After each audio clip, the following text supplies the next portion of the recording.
শহীদ president Ziaur Rahman যেভাবে যোগ্য এবং সৎ মানুষকে তিনি খুঁজে নিতেন বা তিনি বুঝতেন যে এই মানুষটা সৎ, ঠিক একই ধরনের যোগ্যতা জনাব তারেক রহমানের মধ্যে রয়েছে। আমি এতটুকুই বললাম। এবং তিনি দেশে আসবেন, তাকে দেশে আসতেই হবে। এবং আমার কাছে যতটুকু তথ্য রয়েছে, তফসিল ঘোষণার পরপরই তিনি বাংলাদেশে আসবেন।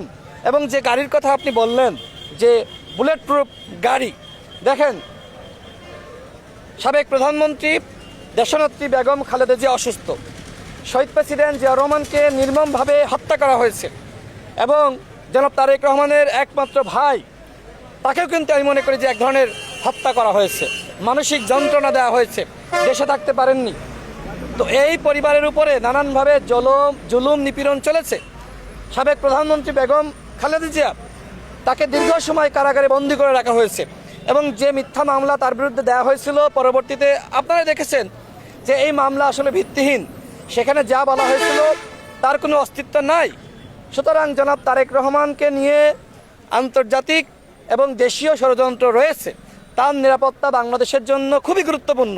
তো সেই জায়গায় বিএনপি দলগতভাবে সিদ্ধান্ত নিয়েছে কিভাবে তাদের দলীয় এই মুহূর্তে সর্বোচ্চ প্রধান যিনি ভারপ্রাপ্ত হিসেবে দায়িত্ব পালন করছেন, যেহেতু সাবেক প্রধানমন্ত্রী বেগম খালেদা জিয়া তিনি কারাগারে ছিলেন এবং বর্তমানে তিনি অসুস্থ, তার জন্য আমরা দোয়া করি।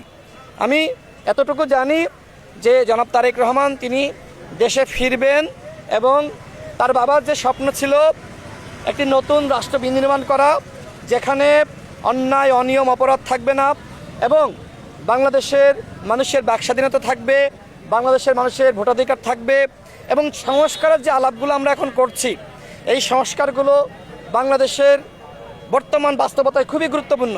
সুতরাং তিনি দেশে এসে তিনি দেশের নেতৃত্ব দিবেন, দলের পরিপূর্ণ হাল ধরবেন এবং এই মানুষের যে সংস্কারের স্বপ্ন, এই স্বপ্ন পূরণে তিনি কাজ করবেন। আমি যতটুকু জেনেছি বিএনপির বিভিন্ন পর্যায়ে যতটুকু আমার কথাবার্তা হয়েছে, তিনি তফসিলের পরপরই বাংলাদেশে আসবেন এবং তিনি বাংলাদেশের মানুষের যে আকাঙ্ক্ষা, সেই আকাঙ্ক্ষা বাস্তবায়নে কাজ করবেন।